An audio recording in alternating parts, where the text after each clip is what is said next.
Paulo, uma pergunta de algibeira. Dá uma pergunta chavão, mas dependendo da resposta que se dá, ela é sempre interessante. Quais eram as condições que você reunia para escrever? Como é que você preferia escrever na época? Você escrevia como? De manhã, de tarde, à noite, sozinho, no meio das crianças? Como é que você se concentrava para fazer com que a mão desenhasse as ideias no papel? Muito bem. Eu escrevia, de modo geral, à noite. Eu escrevia a partir das 7h30 da noite, nos dias de semana, até, às vezes, 3 horas da manhã, dormia. No dia seguinte, eu também tinha, na época, uma vitalidade correspondente à vitalidade que eu estou tendo de um ano para cá, hoje. Sendo que naquela época eu tinha uma condição física que eu não tenho mais hoje, que era a seguinte: eu podia trabalhar até 3 horas da manhã e às 6h30 eu estava desperto, absolutamente bem. E hoje eu preciso de 7 horas no mínimo para me refazer.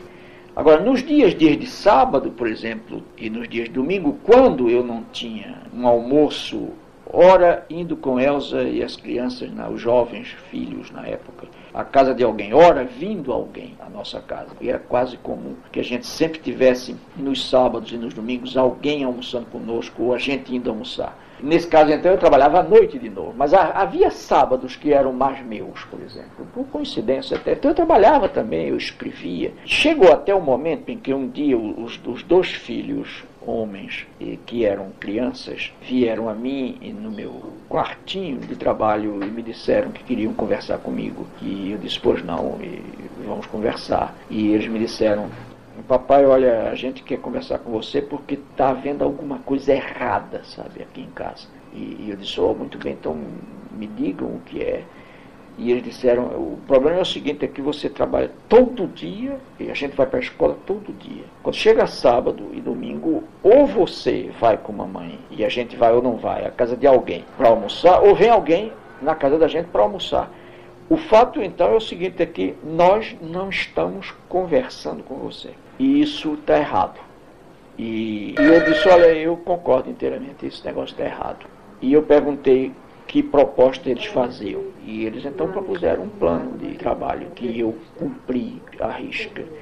Que era o seguinte: todo sábado, a partir dali, pertencia a eles e a mim. E houve uma coisa interessantíssima. Não? E eu perguntei a eles, então, ou eu pedi a eles que me falassem do programa deles para os sábados. O que é que eles queriam? E eles me disseram que queriam simplesmente sair comigo pela manhã, passear, e cada sábado eles diriam o que queriam fazer no passeio, quer dizer, qual era o roteiro desse passeio, e depois almoçar, os 3, e ir a um cinema, que eles escolheriam também. Mas aceitavam que eu desse o palpite. E aí eu perguntei, e a mãe? Disseram, não, nesses sábados a gente quer só com você. Vê bem, não que eles rejeitassem a mãe, mas a impressão que eu tinha na época, que eu tive na época, que eu continuo tendo hoje, é a de que a presença do pai, a palavra do pai, a presença física do pai, a identificação com o pai, tudo isso era de tal forma necessário a eles, que a presença da mãe seria assim uma espécie de anublamento, não sei se essa palavra existe, de sombra, não, que pudesse esmaecer um pouco a figura necessária. Depois da mãe eles já tinham bastante o tempo todo. E tinham também a mãe o tempo todo. Não?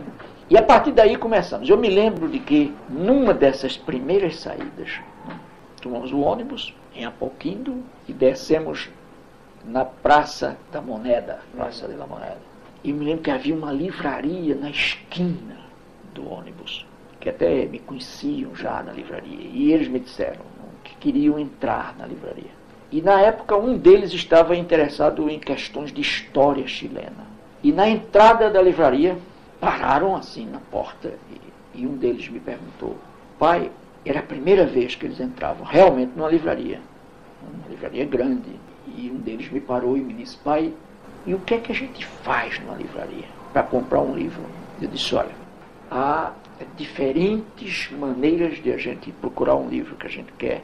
E às vezes a gente acha o que a gente não queria ou o que a gente não pensava. Então eu vou dar algumas ideias sobre isso. Agora o resto a gente aprende fazendo. Esses sábados me custavam caros, não? Mas ao mesmo tempo era uma coisa fortemente fundamental para os 3. Não, eu estava, na verdade, sentindo uma grande falta, não, deles, sem perceber que estava. Eu, possivelmente, fazia mais falta a eles, não, e aquilo foi fundamental a nós.